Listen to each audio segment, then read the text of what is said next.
If you're experiencing low output or low pumping pressure, the stator tube could be worn out. To check pump pressure, introduce water into the hopper. If the water runs through the stator tube without the pump being on, then the rotor or stator or both could be bad. To check the pressure, we will need to install a pressure gauge. These pressure gauges do not come with the HZ30E.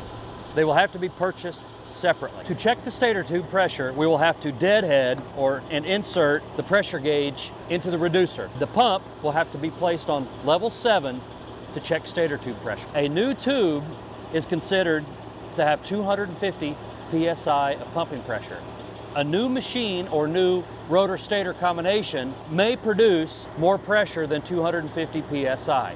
For effective pumping, you need to have at least 100 psi of water pressure. Even at 100 psi of water pressure, this will limit the amount of hose that can be put on the unit and also how much vertical height the material can be delivered.